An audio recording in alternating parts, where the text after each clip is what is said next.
Find the solution sets of the following equations. गौर करें, हर क्वेश्चन में हमें ये डिमांड है कि हमने सोल्यूशन सेट निकालना है या हमने एंगल निकालना है, तो दोनों का मतलब सेम है।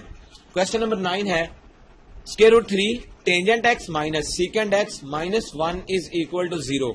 अब गौर करें, इसमें भी हमारे पास दो ट्रिग्नोमेट्रिक फंक्शंस आ गए, जबकि हमें आंसर निकालने के लिए कंडीशन ये है कि हमारे पास एक ही ट्रिग्नोमेट्रिक फंक्शन होना चाहिए। तो क्या करेंगे हम, ये जो स्क्वायर रूट 3 टेंजेंट एक्स है इसको हम एक साइड पे लिख लेते हैं, और जो दूसरी वाली टर्म थी सीकेंड एक्स इसको हम राइट साइड पे ले जाते हैं, वो हो जाएगी प्लस के साथ, और प्लस 1 ये भी इसी साइड पे आ गया।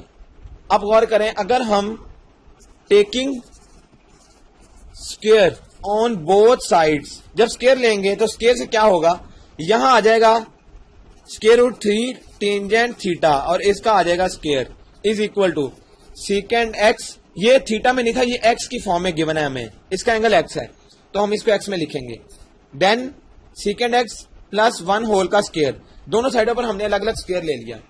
अगला स्टेप क्या होगा, यहां तो सिंपल स्क्वायर जब हम लेंगे तो 3 का स्क्वायर रूट जो है वो खत्म हो जाएगा और टेंजेंट के ऊपर स्क्वायर आ जाएगा, तो ये हमने लेफ्ट हैंड साइड इस तरह लिख ली। राइट हैंड साइड में क्या होगा, ये है a plus B whole square, इसके ऊपर फॉर्मूला अप्लाई होगा, वो क्या आता है a का स्क्वायर मतलब सीकेंड स्क्वायर प्लस b का स्क्वायर मतलब 1 का स्क्वायर, वो होता है 1 के बराबर, प्लस 2ab यानी a तो हो गया सीकेंड x और b 1 है तो 1 लिखने की जरूरत नहीं।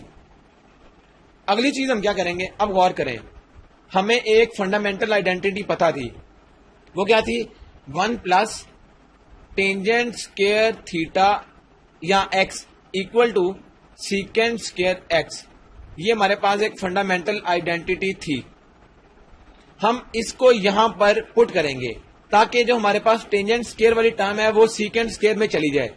तो जस्ट टेंजेंट स्क्वायर x किसके बराबर होगा, गौर करें, यहां पर जब हम टेंजेंट स्क्वायर x निकालना चाहेंगे तो ये 1 दूसरी साइड पे चला जाएगा, यानी टेंजेंट स्क्वायर x की जगह हम क्या पुट कर सकते हैं, सीकेंड स्क्वायर x माइनस 1, और राइट हैंड साइड उसी तरह रहेगी सीकेंड square x plus 1 plus 2 secant x। अब अगर हम इसको फर्दर सॉल्व करें तो ये 3 अंदर मल्टीप्लाई हो जाएगा, ये आ जाएगा 3 सीकेंड स्क्वायर x माइनस 3, और ये जो राइट साइड पे टर्म पड़ी है इसको भी हम लेफ्ट हैंड साइड पे ले आते हैं, तो ये आएगी minus secant square x minus 1 minus 2 secant x equal to 0 हो जाएगा राइट साइड पे। अब जब हम इसको फर्दर सॉल्व करेंगे तो 3 माइनस 1 ये आ जाएगा 2 सीकेंड स्क्वायर x, उसके बाद ये आ जाएगा माइनस 2 सीकेंड x, और माइनस 3 माइनस 1 ये हो गया माइनस 4 इक्वल टू 0। इसके बाद हमें पता है 2 दोनों में, ये पूरी एक्सप्रेशन में से कॉमन आएगा, तो 2 अगर हम कॉमन निकालें ये आ जाएगा secant square x minus secant x minus 2 equal to 0, और ये 2 दूसरी साइड पर डिवाइड होगा तो यहां सिर्फ ये बच जाएगा secant square x minus secant x minus 2 equal to 0, क्योंकि 2 खत्म हो जाएगा डिवाइड होके दूसरी साइड जब ये जाएगा। इसके बाद क्या होगा, अगर हम इसके फैक्टर्स बनाएं तो इसके फैक्टर्स बन सकते हैं इस तरह से, सीकेंड स्क्वायर x अगर हम इसको इस तरह लिखें 2 secant x plus secant x minus 2 equal to 0, हमने इसके पेयर्स बना लिए 2, वो इस तरह से बन गए। नेक्स्ट स्टेप हम क्या करेंगे, इन दोनों में से सीकेंड कॉमन आएगा फर्स्ट 2 टर्म्स में से, तो सीकेंड x जब कॉमन लेंगे तो एक सीकेंड x बच गया माइनस 2, और प्लस 1 कॉमन लेंगे तो secant x minus 2 equal to 0, ये आ गया। अब इन दोनों में से सीकेंड x माइनस 2 कॉमन, वो हमने निकाल लिया, बचेगा क्या, यहां सीकेंड x बच गया और प्लस यहां सिर्फ 1 रह गया, ये आ गया। इसके बाद हम क्या करेंगे, अब ये 2 टर्म्स हैं, दोनों मल्टीप्लाई हो रही हैं और ये बराबर है 0 के, तो एक दफा हम सीकेंड x माइनस 2 को 0 के बराबर पुट करेंगे और एक दफा सीकेंड x प्लस 1 को 0 के बराबर पुट करेंगे, तो ये आएगा secant x is equal to 2, इसका माइनस 2 दूसरी साइड पे जाके प्लस 2 हो जाएगा। अब ये है सीकेंड x, हम कोशिश ये करते हैं कि हम इसको जो हमारे पास नॉर्मल फंक्शन यूज होता है कोसाइन, उसमें ले जाएं, तो सीकेंड x की जगह हम 1 ओवर कॉस x लिख सकते हैं और ये बराबर है 2 के। जब हम इन दोनों साइड्स को रेसिप्रोकल करेंगे तो ये तो हो जाएगा रेसिप्रोकल करने के बाद कॉस x, और जब हम 2 का रेसिप्रोकल करेंगे तो ये 1 ओवर 2 बन जाएगा। इसी तरह दूसरा है सीकेंड x, इधर प्लस 1 इधर पड़ा हुआ है, ये दूसरी साइड पर जाके माइनस 1 हो जाएगा, जब हम इसका अगेन रेसिप्रोकल करेंगे तो ये 1/cos x में चला गया। उसके बाद जब हम इसको करेंगे तो ये cos x हो जाएगा, उल्ट करके ये cos x, और इसको जब उल्ट करेंगे तो ये -1 ही रहेगा। हमारे पास कोसाइन की दो वैल्यूज आ गई, एक पॉजिटिव एक नेगेटिव। हम करेंगे क्या, हमें पता है कि x अगर 60 डिग्री हो या π/3 हो तब कोसाइन 1/2 होता है, और इस केस में तो सिंपली हमें पता है कि x की वैल्यू पाई के बराबर होगी, तब ये माइनस जो 1 है ये वाला एंगल इसमें बनेगा। अब हम इसको ड्रॉ करते हैं क्वाड्रेंट को। किस तरह से, ये एंगल पॉजिटिव है, हमें पता है कोसाइन इन दो क्वाड्रेंट में 1 और 4th में यहां पॉजिटिव होता है, तो π/3 ड्रॉ करने का तरीका ये है, ये आ गया π/3, और इस क्वाड्रेंट के लिए रेफरेंस लाइन ये है, यानी इन दोनों के लिए ये रेफरेंस लाइन और इन दोनों क्वाड्रेंट के लिए ये रेफरेंस लाइन, तो यहां π/3 ये आ जाएगा। अब इसका एंगल अगर हम लिखना चाहें तो एक तो सिंपली π/3 ही आएगा, और दूसरा क्या आएगा, इस क्वाड्रेंट के लिए इसका एंगल क्या है, हमें ये यहां तक एंगल चाहिए ये वाला, तो ये बराबर होगा 2π में से माइनस करना पड़ेगा π/3, तो ये क्या देगा, ये देगा 5π/3। ये दो आंसर हो गए इसके लिए, और ये तो हमें पता है कि डायरेक्ट पाई आ रहा है, तो इसको हम पाई ही लिखेंगे। अब इसका सोल्यूशन सेट किस तरह से हम लिखेंगे वो हम देख लेते हैं। सोल्यूशन सेट लिखने का तरीका ये है, दो तरीके हैं। पहला तरीका ये कि हम सिंपली ये जो एंगल थे इनको ड्रॉ कर लें, π/3 यहां आ गया, दूसरा है 5π/3 और तीसरा है पाई। ये सोल्यूशन सेट भी ठीक है, लेकिन इसका एक और मेथड भी है, हम इस तरह से लिखें, जो हर एंगल है, मतलब π/3 एक एंगल है, इसमें हम ऐड कर लें जो ट्रिग्नोमेट्रिक फंक्शन है कोसाइन, उसका पीरियड, तो 2nπ ये पीरियड था, ये हम ऐड कर लें एक एंगल के साथ। इसी तरह यूनियन करें दूसरे एंगल के साथ कोसाइन का पीरियड, ये यूनियन जो तीसरा एंगल था पाई, तो पाई में भी 2nπ प्लस ऐड करना पड़ेगा। तो ये तीनों यूनियन के साथ भी इस तरह से आंसर लिखा जा सकता है। ये दोनों मेथड सेम है। अब हमारे पास कुछ क्वेश्चंस हैं जो कि इस फॉर्म में आ रहे हैं, मतलब ये साइन की फॉर्म में ही सारा क्वेश्चन होगा, लेकिन उसमें सिर्फ डिफरेंस होगा ये एंगल का। तो ये क्वेश्चन नंबर 13 हम उसमें से देख लेते हैं।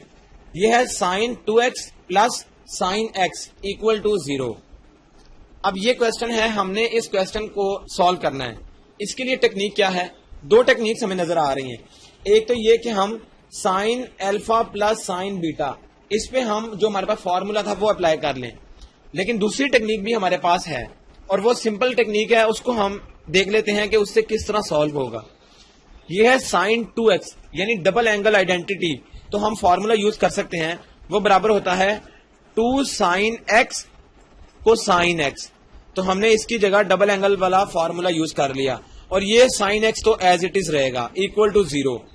अब गौर करें, इन दोनों में साइन x मौजूद है, तो हमने साइन x दोनों में से कॉमन निकाल लिया, यहां बच जाएगा 2 को साइन x, तो यहां +1 बचेगा इक्वल टू 0। अब गौर करें, एक दफा ये ट्रिग्नोमेट्रिक आइडेंटिटी 0 के बराबर और एक दफा ये, क्योंकि ये दोनों आपस में मल्टीप्लाई हो रही हैं, तो साइन x इक्वल टू 0 और 2 को sine x plus 1 equal to 0। अब ये किस तरह से सॉल्व होगा, गौर करें, हमें पता है कि एंगल क्या हो कि sine of angle is equal to 0 हो, तो इंटरवल था 0 से 2π के दरमियान, यानी एक तो यह है कि x की वैल्यू 0 हो तब ये साइन 0 0 के बराबर है, और दूसरा साइन पाई भी 0 होता है। तो ये दो वैल्यूज हैं इंटरवल 0 से 2π के दरमियान, जहां पर साइन ऑफ एंगल बराबर होता है 0 के। और नेक्स्ट क्या है वो हम देख लेते हैं, वो है इसको जब हम सॉल्व करेंगे तो ये आएगा 2 cos x, ये 1 यहां प्लस हो रहा है तो दूसरी साइड में माइनस हो जाएगा -1, और जब हम इसको फर्दर सॉल्व करेंगे तो कोसाइन x आ जाएगा -1/2। हमें पता है कि cos ऑफ 60 डिग्री या π/3 ये बराबर होता है 1/2 के। अब इसके लिए हम क्वाड्रेंट चेक कर लेते हैं, तो क्वाड्रेंट किस तरह से चेक होगा, ये है नेगेटिव एंगल। हमें पता है cos एक तो इधर नेगेटिव होता है और एक इधर, यानी सेकंड और थर्ड क्वाड्रेंट में। तो यहां पर हमने एंगल 60 डिग्रीज ड्रॉ करना है। वो किस तरह से ड्रॉ होगा, रेफरेंस लाइन हमारी ये वाली होगी, इस क्वाड्रेंट के लिए भी और इसके लिए भी। जब हम ये दो क्वाड्रेंट की बात करेंगे तो रेफरेंस लाइन हम ये लेंगे, यानी रेफरेंस लाइन की मदद से हम एंगल ड्रॉ करते हैं। तो 60 डिग्री यानी π/3 यहां आ गया, और इस क्वाड्रेंट के लिए 60 डिग्री ये आ गया। अब गौर करें, हम एंगल लिखेंगे किस तरह। जब इस क्वाड्रेंट की बात करेंगे सेकंड की, तो पाए में से माइनस करना पड़ता है पाए बाय 3, और दूसरा क्या है, पाए में ऐड करना पड़ेगा पाए बाय 3। इन दोनों के रिजल्टेंट क्या आएंगे वो हम देख लेते हैं। ये तो आएगा 2 पाए बाय 3 और ये आ जाएगा 4 पाए बाय 3। इसका मतलब है दो आंसर तो हमारे पास 0 और पाए थे और बाकी दो आंसर हमारे पास ये आ गए। तो सोल्यूशन सेट लिखने का तरीका क्या है, गौर करें, ये थे साइन के केस में ये दो आंसर और ये है कोसाइन के केस में। तो इसको हमने मिक्स नहीं करना। जब हम साइन की बात करेंगे तो ये एंगल 0 और पाई है, तो हमें अलग अलग लिखना पड़ेगा। 0 और उसमें साइन का पीरियड 2n पाई ये ऐड करना पड़ेगा, यूनियन। इसी तरह जो दूसरा एंगल है पाई, उसमें भी हमें साइन का पीरियड ऐड करना पड़ेगा, वो है 2n पाई यूनियन। अब हम कोसाइन की बात करते हैं, तो पहला एंगल है 2 पाई बाय 3 और इसमें ऐड करना पड़ेगा कोसाइन का पीरियड, वो भी 2n पाई है, वो हमने ऐड कर लिया। और लास्ट इसका आंसर यूनियन चौथा वाला वो है 4 पाई बाय 3 प्लस 2n पाई, तो वो हमने लिख लिया। हमें पता है साइन और कोसाइन दोनों का पीरियड सेम है, इसलिए हमने हर एक के साथ 2n पाई ऐड कर लिया। ये है हमारे पास टेक्निक, ये इसका सोल्यूशन सेट लिखने की। यानी हम उस एंगल को जब लिख लेंगे तो उसके साथ हम ये देखेंगे कि हमारे पास जो आइडेंटिटी थी वो कौन सी थी, तो उस आइडेंटिटी की मदद से यहाँ पर कोसाइन और साइन है तो वो हम उसके मुताबिक पीरियड ऐड करेंगे। यहां तक चैप्टर नंबर 14 कंप्लीट हो गया। And thank you very much for giving your time.